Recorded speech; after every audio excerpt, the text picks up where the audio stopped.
अपनी हवेली के बाहर पहरा बढ़ा दे। तूने मेरे घर को जलाया था ना, मैं तुझसे जुड़ी हर चीज को राख करता जा रहा हूं। हरामजादा, मैं तुझे बाबा, मैं तुझे भी जला दूंगा।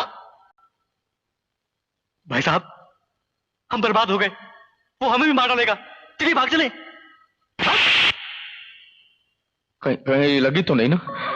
अरे पगले, ये बाजी मैं जीत के रहूंगा और उनको मैं मार के रहूंगा। हमारा धंधा फिर से खड़ा हो जाएगा।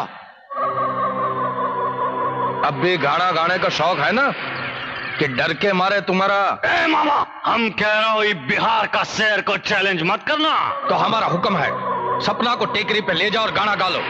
बगैर पुजारी के गाना गाते ही 200 करोड़ की जायदाद हमारी हो जाएगी। जाओ।